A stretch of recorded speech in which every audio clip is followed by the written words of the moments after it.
Bienvenidos a mi canal. Si te gusta la historia ven con un like y una suscripción. Me ayuda mucho. Disfruta viéndola. El cielo estaba gris, cargado como un corazón al borde del llanto. El estrado de madera crujía bajo los pasos pesados del verdugo, y la multitud murmuraba con ansias de justicia, o tal vez de venganza.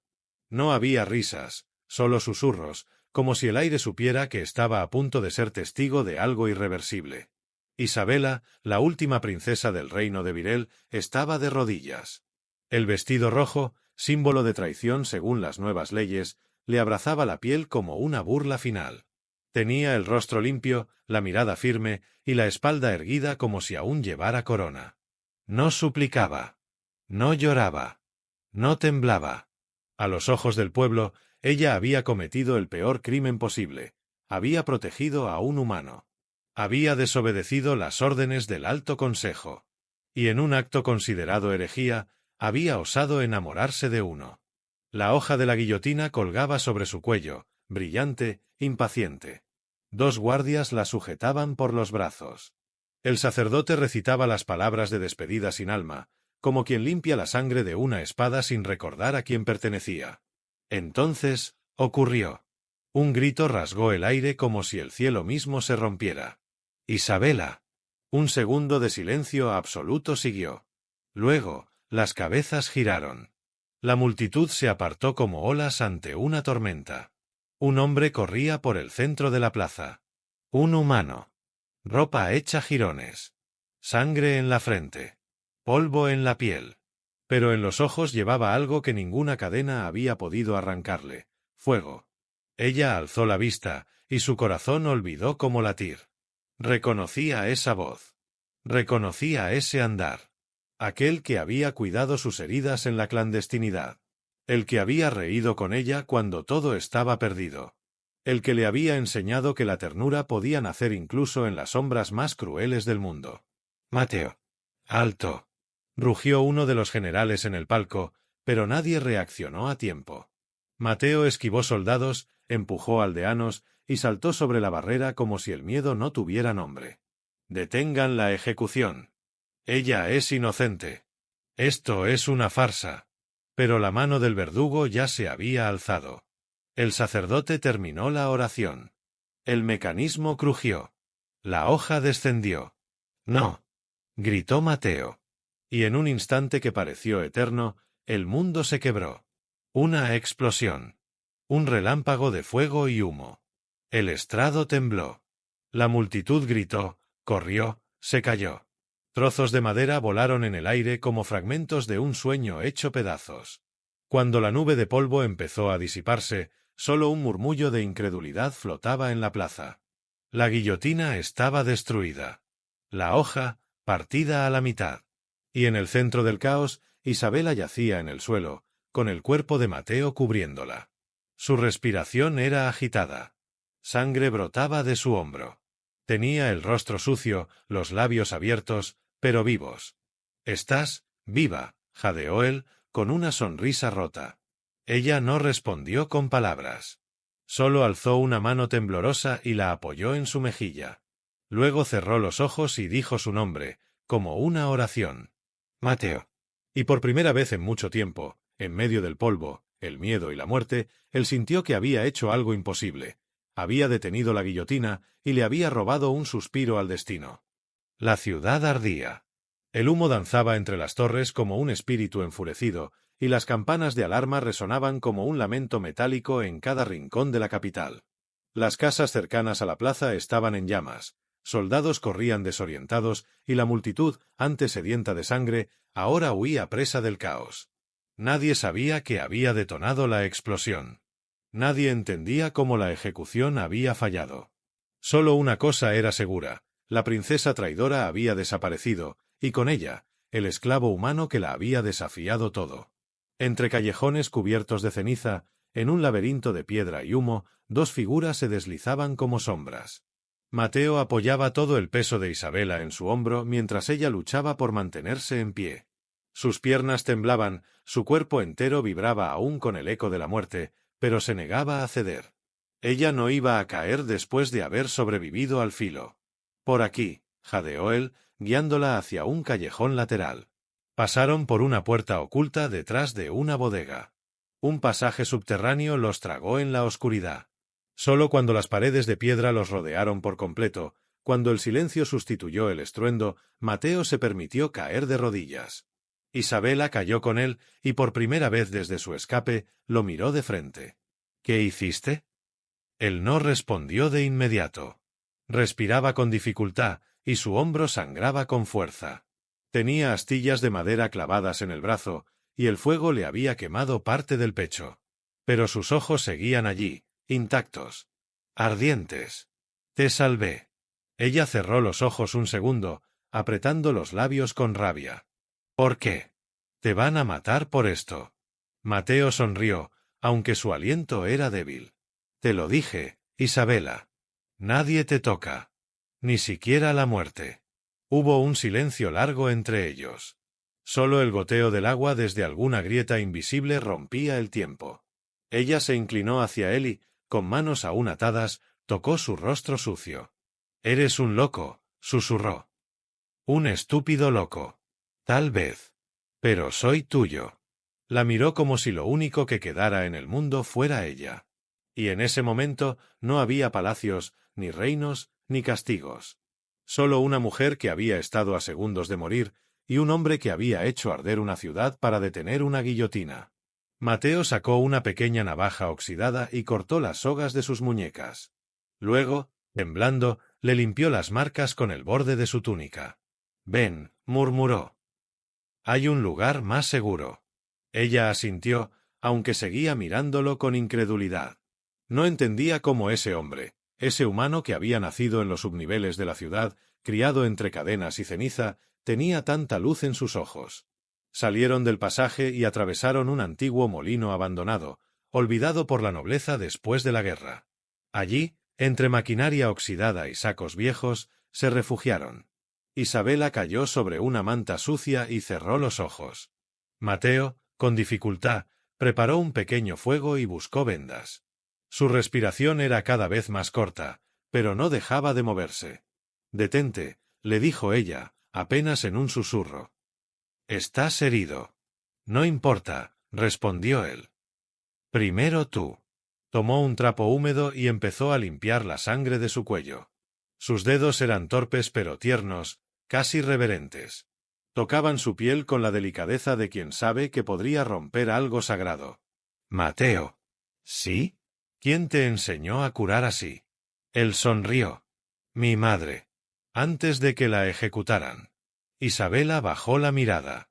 Lo comprendió sin más palabras. No necesitaba explicaciones. En ese instante, supo que Mateo no la había salvado solo por amor. La había salvado porque conocía el dolor de perder, el de no llegar a tiempo, el de ver morir a alguien por culpa de una ley injusta. Ella lo atrajo hacia sí, con fuerza repentina, y lo besó. No fue un beso suave. Fue feroz, desesperado. Como quien busca vida entre ruinas. Él no se resistió. La rodeó con los brazos y se aferró a ella como un náufrago a la última tabla flotante del mundo. Cuando se separaron, ambos respiraban con dificultad, pero no por las heridas. «Si vamos a morir», susurró ella. «Que al menos sepamos que se siente estar vivos». Y esa noche, entre cenizas, sangre seca y ladridos de guerra en la lejanía, dos almas marcadas se encontraron. No como princesa y esclavo, no como traidora y fugitivo, sino como Isabela y Mateo. Una promesa vivía en sus labios, sellada sin palabras. Si el mundo los quería muertos, tendrían que atraparlos juntos. La luz del amanecer caía sobre la ciudad como una maldición silenciosa. Las torres aún humeaban y el aire olía a ceniza y traición.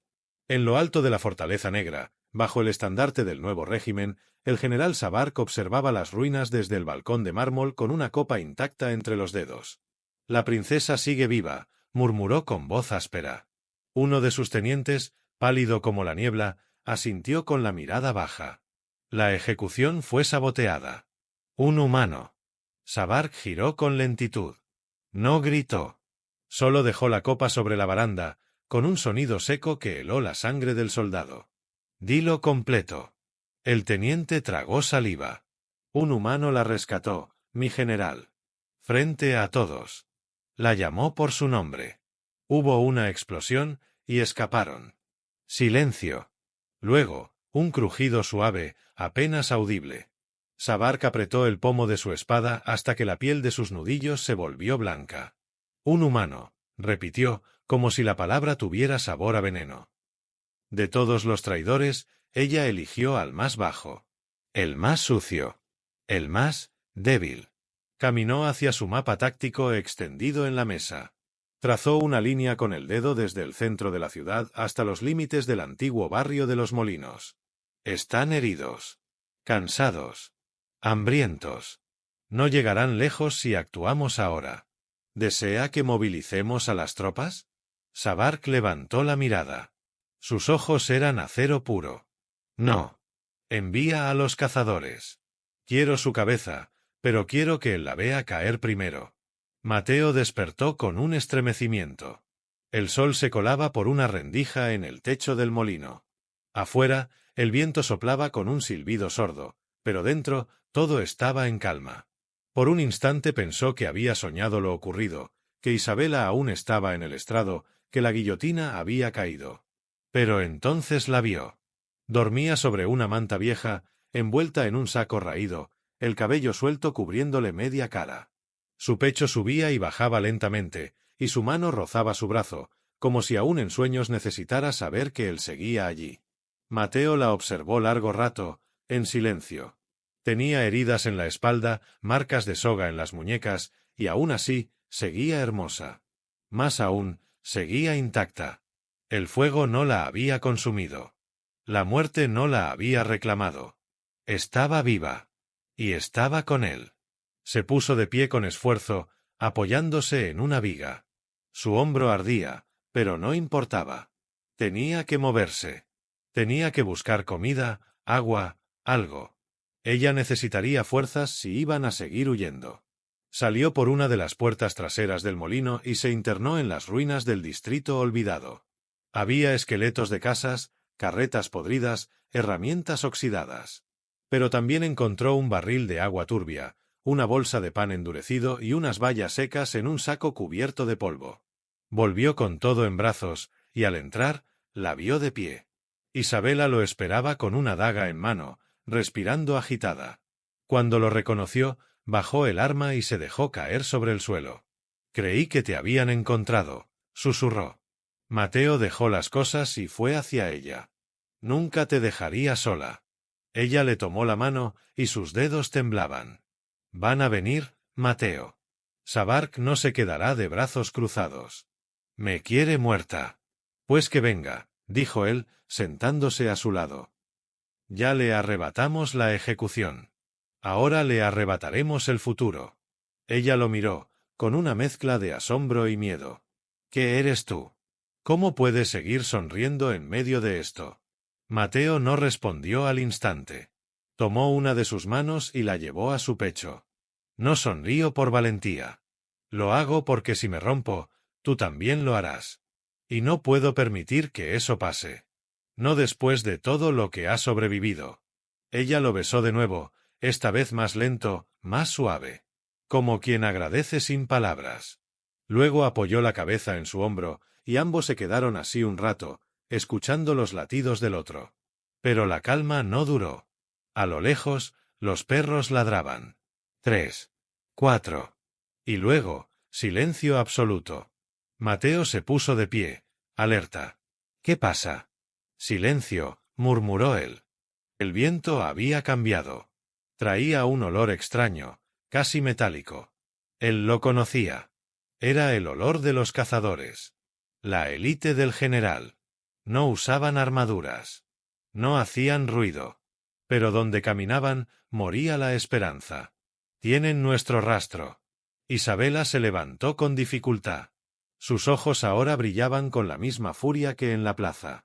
«Entonces tendremos que hacer algo que no esperan», dijo ella. Mateo la miró con intensidad. «¿Qué?» Isabela apretó la daga entre sus dedos. «No huir». El viento soplaba con violencia entre las torres derrumbadas del viejo bastión de Ravel. Las piedras, ennegrecidas por antiguas batallas, guardaban cicatrices del pasado, pero ahora latían con nueva vida. Bajo esas ruinas se alzaba un refugio improvisado, uno que el régimen creía destruido hacía años, la última guarida de los leales al linaje real. Isabela no entró con la cabeza gacha ni con palabras de súplica. Cruzó las puertas de hierro con la espalda recta, el rostro curtido por la fuga y los ojos cargados de fuego. A su lado, Mateo. La mano de ella rozando la suya. No era un gesto público. Era un ancla invisible. Los soldados en la entrada no sabían si bajar las armas o alzarlas. —¿Es ella? —susurró uno de los guardias. —La traidora —dijo otro—. La que escapó de la guillotina. Las puertas se abrieron de par en par. El eco de sus pasos sobre el mármol fracturado anunció su llegada ante el Consejo Rebelde. Al frente, el capitán Doria, un veterano que aún llevaba la cicatriz del sitio de Iramor cruzándole el rostro como una sentencia. Su voz era como piedra molida. Isabela de Virel. Creí que ya no usabas ese nombre. Ella lo sostuvo con la mirada. Sigo siendo hija de esta tierra. Y he vuelto para reclamarla. Doria bajó las cejas. ¿Con un humano a tu lado? Mateo no reaccionó. Se mantuvo en silencio, como una sombra viva. Pero su presencia era imposible de ignorar. Su ropa rasgada, la sangre seca en su hombro, la mirada firme. Era un recuerdo de lo que el pueblo temía, y también lo que necesitaba. Él me salvó la vida, dijo Isabela, dando un paso al frente. Mientras ustedes se escondían, mientras esperaban en cuevas oscuras a que otros pelearan por ustedes, él se lanzó contra el verdugo. Se enfrentó a Sabark. Destruyó la ejecución. Él me salvó. Las palabras rebotaron por los muros del salón. Doria cruzó los brazos. ¿Y eso basta? ¿Traes al enemigo a nuestro refugio y esperas aplausos? Mateo dio un paso. Sus botas resonaron con fuerza seca. No vine por aplausos. Vine a luchar. Si me ven como enemigo, denme una espada. Y mírenme cuando defienda esta tierra mejor que muchos de ustedes. Un murmullo recorrió la sala.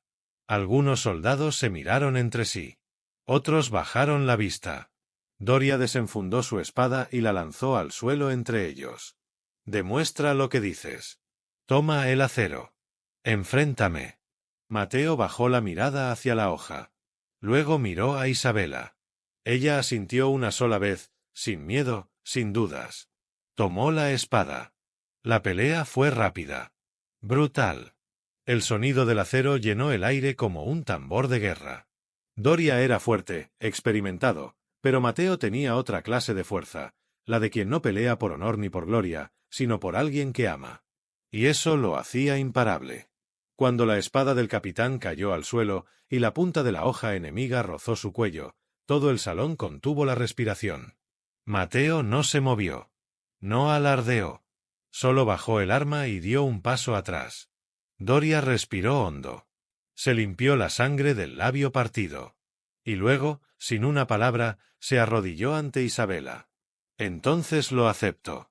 Si este hombre está dispuesto a sangrar por ti, quizá el reino también. Isabela no respondió de inmediato. Caminó hacia Mateo, le quitó la espada con suavidad de las manos y la arrojó al suelo. Luego lo abrazó. No en gesto romántico. No por pasión. Lo hizo con la dignidad de quien acepta que el alma de un pueblo puede cambiarse por un solo acto de valentía. No luchamos por mí, dijo ella con la voz firme. Luchamos por todos los que han sido callados, enterrados, olvidados. Por los que murieron sin justicia. Por los que aún creen en algo más que miedo. El salón rugió en respuesta. Por primera vez en años, un eco de esperanza vibró entre las paredes. Y al fondo, muy al fondo, una bandera olvidada se alzó. El emblema del linaje de Virel. Pero la tregua duraría poco. Esa noche, mientras los rebeldes celebraban y los primeros planes de contraataque se dibujaban en el papel, un espía llegó jadeando a las puertas del bastión. «Vienen», dijo, cayendo de rodillas. «El general Sabark ha enviado a los cazadores. Son decenas. Están cruzando el río. Esta misma noche». Mateo y Isabela se miraron en la penumbra. Ya no había más tiempo. El fuego que ardía en sus corazones tendría que convertirse en espada. La noche cayó como una mordaza sobre la tierra. No había estrellas. No había luna. Solo la oscuridad, densa como humo seco, cubriendo los campos alrededor del bastión. El río Drevan serpenteaba entre las colinas, y sobre él, el último puente de piedra que conectaba el refugio rebelde con el camino principal hacia la capital. Si ese paso caía, todo estaría perdido. Isabela observaba el mapa desplegado sobre la mesa de guerra. Su dedo señalaba el puente, pero su mirada estaba muy lejos de los trazos. Pensaba en los cazadores. En sus ojos sin alma. En las leyendas que decían que no dormían, que no hablaban, que solo obedecían. Mateo entró en la sala, cubierto con una capa mojada por el rocío. Llevaba barro en las botas, olor a pólvora en la ropa. Había patrullado las colinas toda la tarde. Vienen por el este. 4 escuadrones. Hay huellas de unidades pesadas. No solo los cazadores. Sabark viene con todo. ¿Cuánto tiempo tenemos? Menos de 1 hora. Isabela apretó los labios. Su pulso era firme, pero en su garganta ardía una verdad que no quería decir en voz alta. No tenían suficientes hombres. Ni armas. Ni tiempo. Mateo se acercó a ella. Le levantó el mentón con 2 dedos. Su contacto era cálido, incluso en medio del frío de esa noche maldita. Podemos detenerlos. ¿Cómo? Susurró ella. Somos 50. Ellos son cientos. Tú lo dijiste, respondió él, con una chispa feroz en los ojos. No luchamos por números. Luchamos por todos los que no pueden. Ella bajó la mirada, pero sus labios temblaron apenas. Él lo notó. La abrazó, con una ternura que dolía. Y en ese abrazo, ambos entendieron que si esa noche era la última, no la iban a pasar separados. Tengo una idea, dijo Mateo al oído. Pero no te va a gustar. El viento se volvió un rugido mientras las antorchas del ejército enemigo brillaban en la distancia. Como luciérnagas de muerte, avanzaban hacia el río. Las primeras siluetas se recortaban sobre el horizonte, figuras altas, cubiertas de armaduras negras sin emblemas. Los cazadores. Sobre el puente, Mateo ajustaba la carga explosiva con manos rápidas. Una mezcla de alquimia robada, fuego antiguo y pólvora comprimida. Si explotaba antes de tiempo, volaría con todo el puente. Si no explotaba a tiempo, morirían todos. Isabela lo acompañaba. No llevaba vestido, ni capa, ni joyas. Solo un cinturón de cuchillos y una mirada que podía partir montañas. ¿Seguro que esto funcionará? No. Ella soltó una risa rota. ¡Qué alentador! No vine a darte certezas, dijo él, mientras encendía la mecha. Vine a darte opciones. El puente tembló. El primer grupo de cazadores había llegado al borde. Mateo y ella los vieron desde el centro del arco de piedra. No corrían. Caminaban como si la muerte ya les perteneciera. Uno de ellos alzó la espada y señaló a la pareja. Y entonces Isabela gritó. No palabras. Un grito puro, salvaje, lleno de todo lo que le habían arrebatado. El eco de su voz rompió el silencio como una tormenta en un lago congelado. Y con ese grito, el combate comenzó. Saltaron entre columnas de piedra, atacaron con precisión, cada golpe cargado de rabia y propósito. Isabela era una tormenta roja. Mateo, una sombra veloz. Peleaban espalda con espalda. Cuando ella caía, él la alzaba. Cuando él sangraba, ella lo protegía. El puente se volvió una danza de acero, fuego y hueso. Hasta que la mecha terminó. Mateo miró a Isabela. Ella entendió sin palabras. «Corre», dijo él. «No sin ti. No hay tiempo. Corre». Pero ella no se movió. La explosión fue un rugido que partió la noche. El puente se quebró desde el centro, los cazadores fueron lanzados al abismo del río y la tierra entera pareció temblar. El fuego pintó el cielo con un resplandor dorado que podía verse desde las murallas del bastión. Cuando la luz se desvaneció, el puente ya no existía. Solo quedaban piedras rotas. Y, milagrosamente, dos figuras jadeantes, cubiertas de ceniza, aferradas al borde de una de las columnas laterales. Mateo sangraba por la ceja. Isabela tenía el hombro dislocado. Pero seguían vivos. Ella rió, entre lágrimas y tierra. «Te odio, un poco». Él sonrió, exhausto. «Yo te amo, mucho». Los rebeldes los encontraron minutos después. Los alzaron en hombros. Gritaron sus nombres. Isabela no los escuchaba del todo. Solo sentía la mano de Mateo apretando la suya. Viva. Fuerte. Real. Y entonces comprendió que el amor no era una palabra ni un gesto suave. Era esto. Arder juntos. Luchar juntos. Resistir, aunque todo parezca imposible. El amanecer llegó despacio, como si también temiera mirar lo que había quedado de la noche anterior. Donde antes había un puente, ahora el río fluía libre, salpicando contra las ruinas del arco caído. El agua arrastraba fragmentos de hierro, restos de armaduras oscuras y sombras que ya no amenazaban a nadie. El bastión rebelde no dormía. Gritos de victoria, risas incrédulas y llanto se mezclaban en los pasillos. Algunos rezaban, otros bebían, otros simplemente abrazaban a quienes aún estaban vivos. En el corazón de la fortaleza, dos figuras descansaban envueltas en mantas, sentadas junto al fuego. Mateo tenía la cara vendada, pero su sonrisa le brillaba en los ojos. Isabela, con el brazo en cabestrillo, observaba las llamas con un silencio lleno de pensamientos. «Lo logramos», dijo él al fin, con voz ronca. Ella lo miró, sin dejar de sonreír. «Apenas». Mateo rió, aunque le dolía el pecho. «¿Estás arrepentida?» «Solo de no haberte besado más antes de que todo esto comenzara». Se acercó y le tocó la mejilla con la mano buena. No había urgencia esta vez. Solo ternura. Solo certeza. El Consejo Rebelde se reunió esa misma tarde. El viejo estandarte de Virel fue desplegado en el salón principal, y por primera vez en años, nadie lo llamó símbolo del pasado. Doria, ahora con un brazo en cabestrillo y la otra mano sobre el corazón, fue el primero en hablar. El pueblo clama por justicia, pero también por una voz. Alguien que no venga solo del linaje, sino del fuego. Todos los ojos se volvieron hacia Isabela. Ella se puso de pie lentamente. Ya no era la prisionera de la plaza. No era la fugitiva de los callejones, ni la traidora encadenada. Era otra. Más fuerte. Más humana.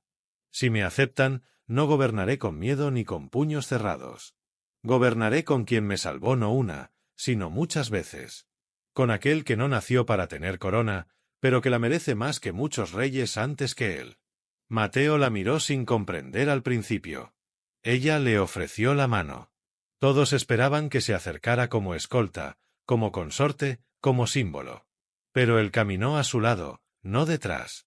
Y cuando ambos se arrodillaron juntos ante la llama del juramento, el pueblo estalló en un clamor que sacudió las piedras mismas del bastión. Reina Isabela. Rey Mateo. No por sangre. No por herencia. Sino por amor. Pasaron los meses. Las ciudades comenzaron a sanar. Los estandartes del régimen de Sabark fueron quemados en plazas llenas de música. Las cadenas de los esclavos fueron fundidas y convertidas en campanas. Los cazadores, sin líder, se dispersaron como niebla sin rumbo. Mateo caminaba por los pasillos del palacio reconstruido sin armadura, sin espada. Solo con libros bajo el brazo y niños persiguiéndolo riendo. Había sido el símbolo de la rebelión, pero nunca dejó de ser hombre. Nunca dejó de ser real. Isabela, ahora con el cabello recogido en una trenza adornada con hilo rojo, recibía a embajadores, firmaba decretos, escuchaba a campesinos y poetas con la misma atención. Nunca habló de guerras pasadas, solo del mañana. Y cuando el consejo le preguntaba por su mayor victoria, siempre respondía lo mismo. Salvar a un solo hombre. Y dejar que él me salvara a mí. Una tarde, cuando el sol bañaba los jardines reales y los árboles florecían sin miedo, Mateo la tomó de la mano mientras caminaban entre los estanques. ¿Recuerdas cuando dijiste que no sabías si ibas a sobrevivir? Lo recuerdo, respondió ella con una sonrisa tranquila. Yo tampoco lo sabía. Pero cada día contigo es más que sobrevivir. Isabela se apoyó en su pecho. Cerró los ojos. El mundo seguía afuera, con su caos, su historia, sus heridas. Pero allí, en ese momento, todo estaba bien. Entonces vivamos, susurró. Y eso hicieron. Juntos. Sin coronas pesadas. Sin cadenas. Sin miedo. Solo con el fuego que nunca dejó de arder en sus corazones.